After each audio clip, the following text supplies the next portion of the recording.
For a great cup of joe, there's one thing you should know. Your morning brew can also be playful. Buff Boy Brewing guys make the temperature rise. And you surely feel naughty when you swallow our coffee.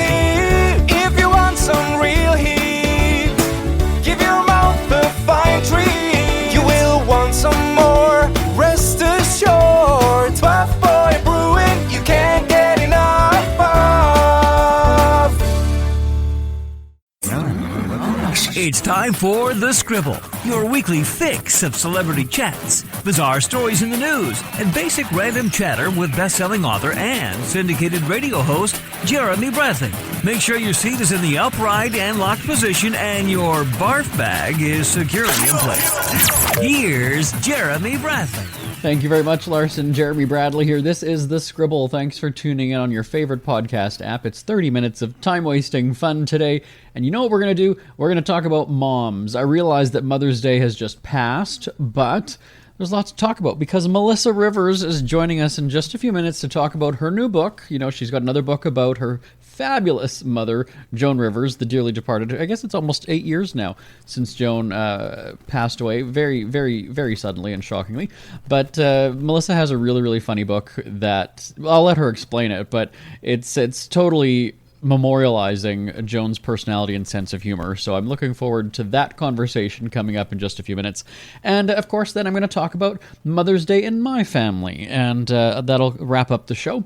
So it's 30 minutes about moms this week on The Scribble, and it starts right after this. This statement has not been evaluated by the Food and Drug Administration. This product is not intended to diagnose, treat, cure, or prevent any disease. No offense, but are you a little fat when you look in the mirror?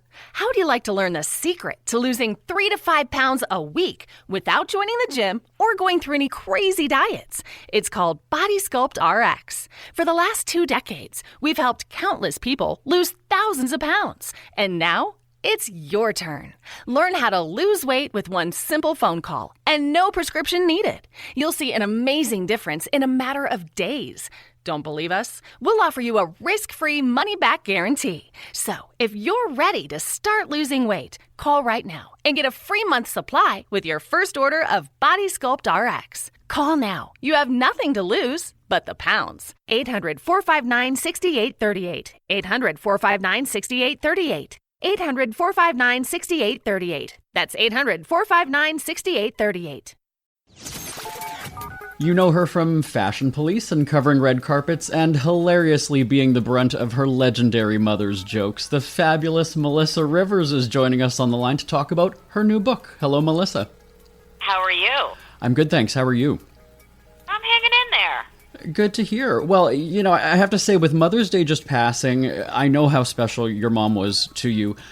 Tell me what Mother's Day is like for you now. You know, you have so many memories of her and her with Cooper. Do you celebrate? Do you mourn? How do you recognize the incredible woman that she was? You know, you celebrate. It's been almost 8 years. So, you know, the last thing my mother would want is Cooper and I moping, you know? Yeah. That's just not who we are, or who, you know, I want to say who we were, but, you know, that's just not who we are. So, yeah, we don't mope. We're not mopers. We never have been.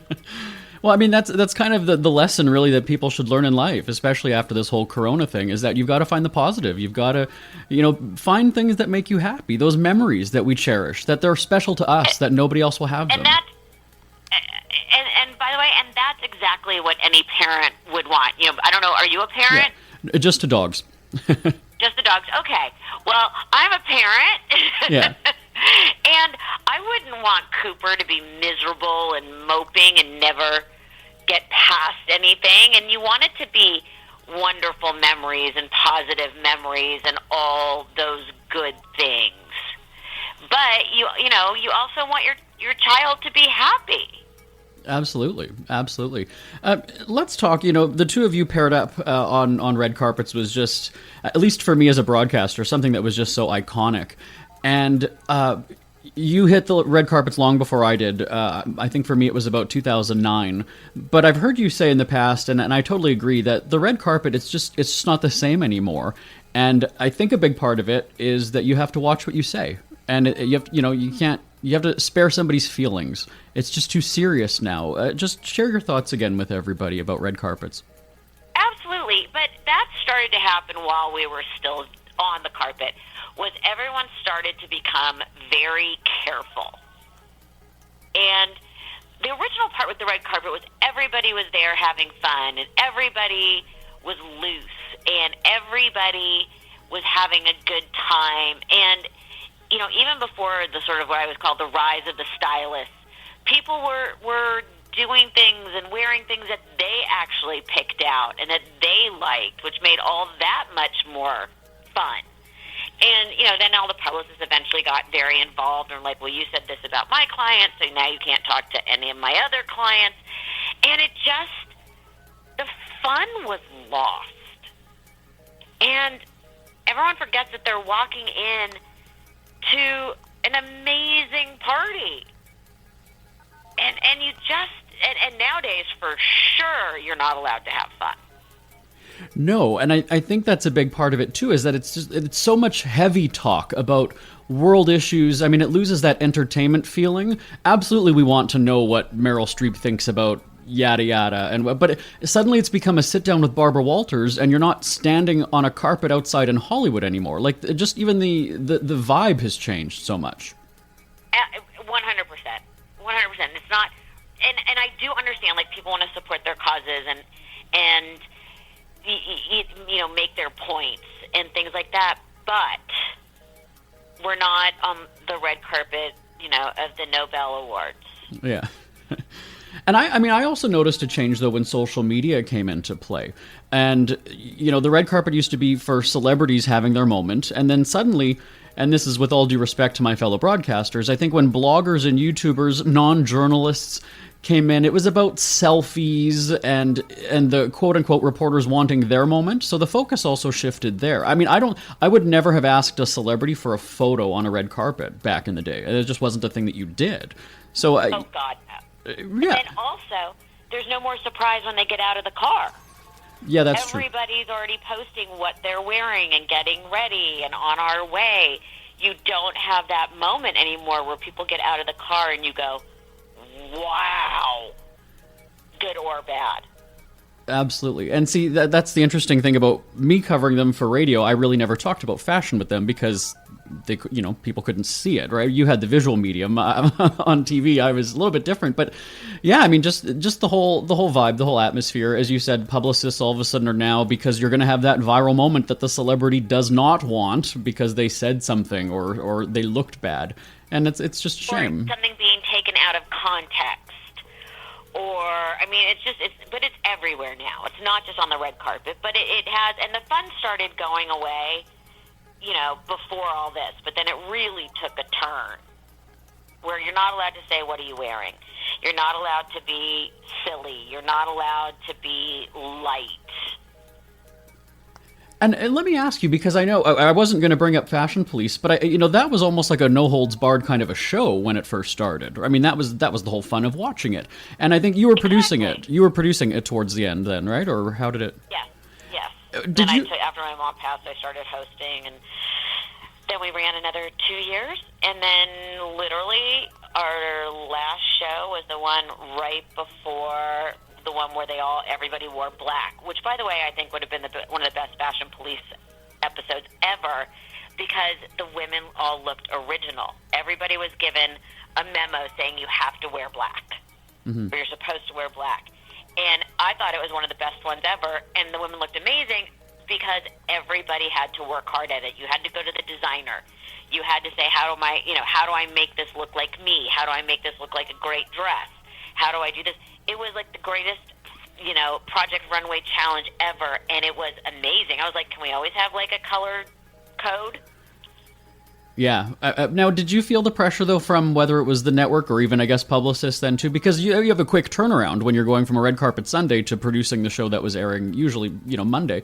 Yes. What sort of influence, or, you know, obviously there used to be standards and practices. I don't even know if that exists anymore, but, you know, you've got to run the jokes by people. What was it like towards the end of the show? Well, we were still on before it all really took a major turn. I mean, we did, like I said, the last Fashion Police we did was the one right before all of the women, Yeah. wearing black. Right. The network was wonderful with us in that we were given a lot of latitude. Every show, a couple times, jokes would get flagged. There's certain ones you fight for and certain ones you don't. But I have to say, they really allowed us to be us. And it worked. Absolutely. I mean, just even the chemistry that everybody had together, everybody worked off each other. It was just so great. Whether it was writing or whether it was natural, I mean, it was amazing to watch. It was the combo platter. Yeah. And we've all had countless discussions about the overly sensitive society and performers, having to be apologetic for things now because, somebody got their undies in a twist. And I remember in your mom's documentary, this scene, she's on stage and whether it was a cancer joke or some sort of an illness joke. And then the guy in the audience had a freak out and she stood up to the guy and said, look, you know what? Get out of here then. It was about death. Right. Yeah. And so she's like, get out of here then. Get out of here. And, we've had Margaret Cho on many times, and she's like, if you're coming to a comedy show, you're coming to laugh. So why go if you're just going to be offended? And so I don't even know if there's a question here. Have we... No, it's the same idea. If you don't like it, change the channel. Now, do I think that there is something positive that has come out of all of this? Yes. There needs to be larger conversations. There needs to be more acceptance of people as who they are. But that does not mean... we all know the difference between mean and funny. We all know the difference. Well, maybe not everyone, but you know what I'm saying? It's a lot like people need, in one sense, there is a certain level of sensitivity that I think has become good, but the pendulum has swung so far, and hopefully it's going to start to right itself. God, we're allowed to laugh. We're allowed to have fun. And no, you're not anymore. Yeah, I mean, and then, let's take it one step further when we look at Chris Rock and Dave Chappelle. I mean, I couldn't imagine anyone coming up on stage and slapping or tackling Joan Rivers. Maybe Kathy Griffin, I could see that. But I mean, you wouldn't do that to a comedian. You just wouldn't. Howie Mandel says he's afraid to take the stage and do stand-up again. I mean, that's a problem. That's a problem when you've got the performers. It's a real problem, and I'm not sure it's as big.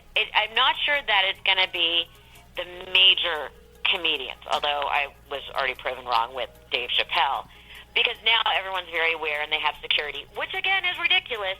It's about the touring comics who don't have security, who are working the club circuit. They're the ones that are going to get really hurt. And unfortunately, Will Smith opened a Pandora's box and made that behavior okay. And you can say, I'm sorry and I was wrong as many times as you want. People don't hear it. People don't want to hear it. People say, if he can do it, I can do it. And that's, I think, even is horrible. Because Will has come out and apologized and said what I did was wrong. But that's not going to stop people. It opened a door. No, it's terrible. I mean, that was the great thing about celebrity back in the day was that, yes, your mom, super, super famous, but also one of the most approachable people you could have ever met. I mean, I couldn't imagine her coming with, 4 bodyguards surrounding her when she's going into a venue. I mean, I just couldn't see that. Absolutely not. No, and it's just, I think we've just, is there any coming back to that time, though, I guess is the question. Oh, God, your guess is as good as mine. It's scary. Yeah. It's scary. People are going to, they talk, there's these great old stories about how back in the day when soaps were huge, when soap operas were huge, and people, because you were watching every day, would come up to the actors and actresses that were very often playing like the bad guys and yell at them. Like they were the actual characters. Yeah. Unfortunately, now I think people think they can just go and do that to anyone they don't like who's an actor or an actress or a comedian or a performer or any of those things. It was one thing that people had had stalkers and things like that, but this has taken it to a new level. Absolutely.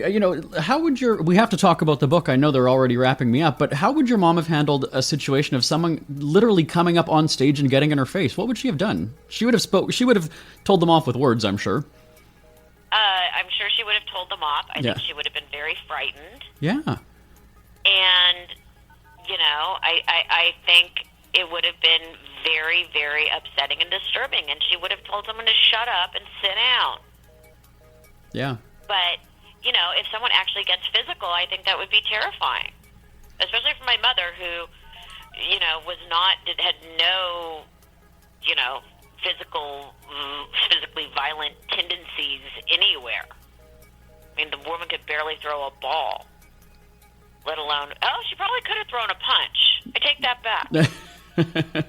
In that moment, you never know. But yeah, I mean, it's just sad. But let's talk about happier moments. You do have the great book that's just remembering her life. What was the inspiration? Again, it's called Lies My Mother Told Me, Tall Tales from a Short Woman. The inspiration for this book about your mom. Well, what people have to understand is it's not a memoir by any stretch of the imagination. Right. It started out with my writing partner and I writing an article because everybody kept saying to me, "What would your mother be saying? What would your mother be saying?"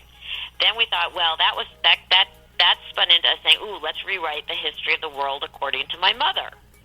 And then we hit a couple of roadblocks and writer blocks there, and we were like, well, what would be the natural thought after that? And it was all about these made-up versions of history, as if my mother was telling it.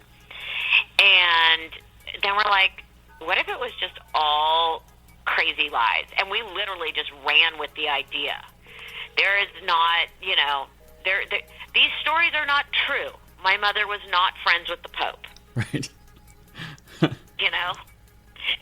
I've taken some liberties like it's sprung from my imagination.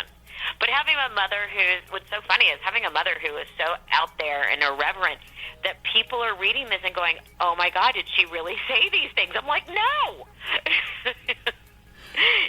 She did not use, she did not say that, the serpent in the Garden of Eden had a lisp because he wouldn't wear his retainer. But I mean, that's got to be fun to take that sort of creative writing to a new level, right? I mean, you're essentially writing as your mom, coming up with these kinds of stories, basically. Yes, and like I said, it's a bit worrisome that people believe some of them. I mean, is it worrisome to you, though, that you're able to do that, I guess, is the bigger question, too? No, because remember, we were performing partners. We were a comedy team for so many years that, we both know and knew each other's rhythms and cadences and knew where the other person was going.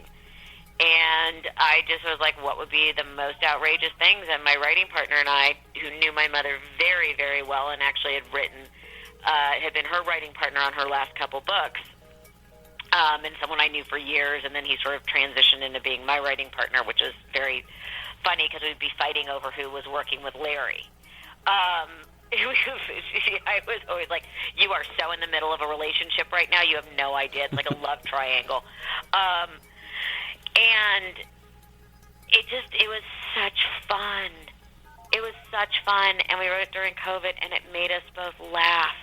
I feel that there will correct me if I'm wrong, but I feel there will always be new stories for you to tell about her. Like, these stories are going to live on longer than all of us. Am I right on that? Like, we haven't heard the last of Joan Rivers, is how I feel.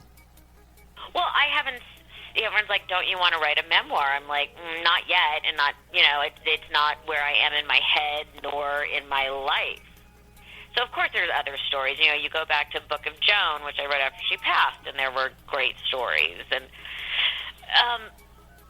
I don't think I'll ever be at a loss. You or the rest of us, because, again, like I said, I mean, I can watch her documentary in the bathtub and just still eyes watering, laughing so hard that it's just some of the... It's timeless. It's iconic. It's a take back to where we need to be again, where we can just escape where we are and have a laugh. I hope so. And fingers crossed the ship will right itself. But everyone says, what would she say? I'm like, she'd be really upset and really distressed. And people always say to me, how would she be dealing with this in her act? And it hit me the other day. Oh my God, she would just be saying, oh, because of political correctness, I can't do this joke, this joke, this joke, this joke. And work it in that way. And still be able to do her material. We do have to go, but one final question since you bring that up. Does it get tiresome having people ask you what would Joan say, or no? No, it doesn't. I hesitate because, people always say, do you hear her? And I'm like, way too much. Way too much. I don't need her chattering in my ear all the time. So, yeah, what would she say? She would say, this is all insane. And I guess sometimes, the fact that you have that kind of a response, that you can sort of laugh and go, I know what her response will be, and that makes me laugh, sometimes that just fills your heart, doesn't it? Yes, and sometimes when she's telling me that she doesn't like my hair, or that I'm making some sort of poor decision, I get that chatter too. It's like, shut up. But you know what? It's a good nightmare to have. I will take that one. I would take it. Thank you, yes. And I keep saying to Cooper, are you hearing it? Because if you're not, you're going to hear me, and that's going to be worse.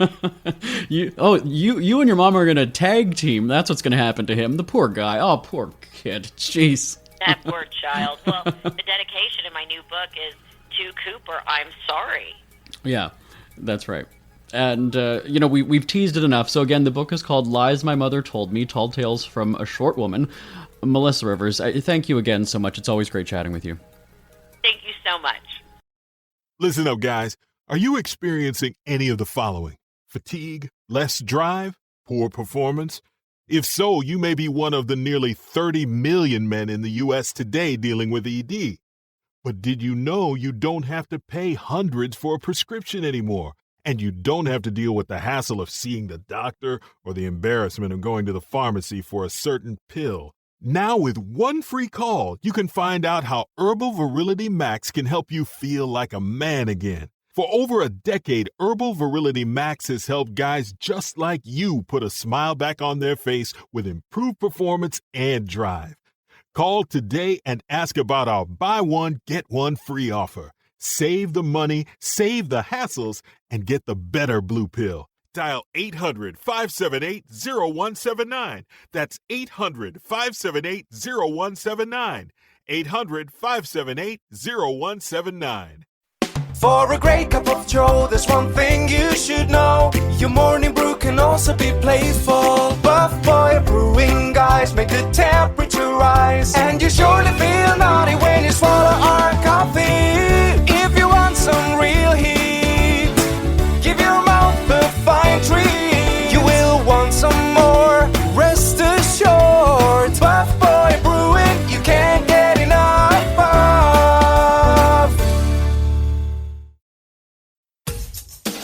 Ever had something to get off your chest but never had the balls to say it? That's a load of crap. Speak Free with JB.com is exactly what you've been waiting for. Your chance to tell it like it is and not care what anybody else thinks. Have your say on issues of the day. Join newspaper and radio columnist Jeremy Bradley as he tells it like it is. Hundreds of thousands of people have stopped by, including some well-known celebrities who have had a chat with JB and speak candidly about what's really going on in the world. You can join them too. Have a rant or a rave. Be brave and head on over to www.speakfreewithjb.com now. JB here, back on the Scribble. So I've got to share one of my favorite Mother's Day stories. Our family is very low-key, and quite honestly, I've got two older brothers. We're not the best at planning get-togethers. When it was my sister-in-law's birthday a couple weeks ago, my brother just did a group text to the family saying, hey, we're going to the casino tonight if you guys want to come for 8:30, no pressure though. We're very, very casual in our get-togethers. And so for Mother's Day, it's no different. That, my dad doesn't really plan anything. But again, should it be about the kids doing it? Well, you have to realize that my two brothers also have their own families, and I've got my own life going on. So yes, we'll call her. I'm fortunately within fortunately or unfortunately, depending on how you want to look at it, I'm within walking distance of my parents' house. So when I'm home in the city, I can take my dogs and walk over there. And so a few years ago, though, it was very funny because I was out of town. May, traditionally, is usually the end of the TV season. And so I was often in Los Angeles for reality show finales, whether it was America's Got Talent or, whatever. So I wasn't usually in Canada, and let alone my home city of Winnipeg. And so this is where you almost want to have it as like a viral moment of everybody have your phones ready to record it, as though I'm some military person coming home from overseas. But it was just very funny because in my family, I sort of am the wallflower. I kind of just fade into the background for things because I don't have kids. I'm just not. Contrary to my career, which has me in the public spotlight and talking to celebrities and on red carpets and things like that. And in the family, I sort of just, I'm a nobody, which is going to sound so, harsh, but really, I'm fine with that. And so anyway, I'd surprised my mom. I'd flown to Canada, and rather than bringing, the big bouquet of flowers as most people would for Mother's Day, I ended up with a marker on the airplane. And I drew flowers on a piece of paper. And so when I ended up getting there, I handed her a piece of paper, basically paper flowers. And we did a picture that we were wearing Speak for Media t-shirts. I had got her wearing our branded clothing. And there's a picture of me shaking her hand and giving her paper flowers. And so when we were at their house, my brothers are there, their kids are there. And we were in the living room, and I noticed that the national TV, CBC News Network, or news channel, whatever it was called at the time, was on the screen in the living room. And so I thought, well, how funny is this? Because, again, I have connections. I ended up texting one of the producers at the national news, and I said, can you get this on the air? And so, wouldn't you know it, we're sitting, and then I knew that it was going to be coming, right? And so we're sitting in there, and I kind of wanted to make sure that everybody was in the room at the time, right? My luck, nobody's going to be in the room, and it's going to flash by on the screen, right? Or everybody's going to be in the room, and nobody's paying attention, and everybody will miss it. And so all of a sudden, here comes up on the TV comes this picture of my mom and me. And, my Twitter handle or whatever it was that they had added to it. And, it said something about viewers share their Mother's Day wishes, right? You had to kind of angle it so it wasn't like, hey, this guy knows our producer, and that's how we got it on the air. And it was the funniest thing because my nephew was like, Baba, which is, grandma, Baba, you're on TV. And my mom was like, oh my God, wait a second. We just took that picture like 5 minutes ago in the kitchen, and all of a sudden it's now on television and the entire country. Now, again, that's not to say millions of people saw it. It was CBC, the cable network. So, maybe 10 people saw it, but it was still pretty funny. So that's one of my humorous Mother's Day stories. I certainly, I didn't grow up in a house with Joan Rivers, so we didn't have endless comedy, but that was the best I could do as sort of a pseudo prank anyway. So tell me your thoughts, what you do for Mother's Day. Do you go all out? Do you wine and dine? Do you the typical, like, oh, we're going for dinner and I'm buying her flowers thing? Or is it just like, I'm going to call you and that's good enough? Of course, I guess Corona has sort of changed people's plans in recent years, but send me an email live@jbonair.com, live@jbonair.com. Who are the Kardashians feuding with now? What did that little thug Justin Bieber do this time? Who's getting hitched? And who's headed for Splitsville? Hear the latest celebrity news and gossip every day on Entertainment Wrap-Up. The good, the bad, the ugly, but mostly the ridiculously hilarious. It's all recapped in this daily segment at entertainmentwrapup.com. Have a laugh at the expense of the rich and famous when they take themselves way too seriously. It's 3 minutes of time-wasting fun at entertainmentwrapup.com. Check out Entertainment Wrap-Up at entertainmentwrapup.com. Brought to you by Speak Free Books. Isn't it crazy that you wait for payday, but before you know it, you're strapped for cash again? It's time to stop blowing your money and become a smart spender with the book, The Official Guide to Being an American Cheapskate at cheapskatebook.com. Learn simple ways to cut costs at home every day and during special times of the year. Don't go broke at Christmas. Don't remortgage the house for a fancy vacation. The book is filled with tips to save you money throughout the year. Check out the best-selling book, The Official Guide to Being an American Cheapskate at cheapskatebook.com or on Amazon and iTunes. We hear you chirping. Get scribbling. Tweet up the Scribble at The Scribble Show. Join the discussion with Jeremy Bradley. It's all going down right now on Twitter at The Scribble Show and at thescribbleshow.com. Jeremy Bradley here, back on The Scribble. How funny and coincidental that this whole show I've talked about moms and things like that. My little golden retriever Bruno comes to say hi just in our final remaining moments, and now he's getting he was just licking his paw, and so I thought, oh crap, I'm coming back on the air, and that's all you're going to hear is his smacking his tongue on his paw, and you're going to think, what is going on during that show? All right, my name is Jeremy Bradley. This is The Scribble. Feel free to give me a shout anytime. It's always awesome hearing from you. live@jbonair.com is the email address, live@jbonair.com. My thanks to Melissa Rivers. More of our celebrity chats, by the way, are at speakfreecelebwatch.com. I will talk to you same time, same place next week. Bye-bye for now. Want more Scribble? Check out thescribbleshow.com for past shows, celebrity interviews, cheapskate tips, and more. That's at thescribbleshow.com and on Twitter at The Scribble Show. The Scribble is a Speak Free media presentation. If you want some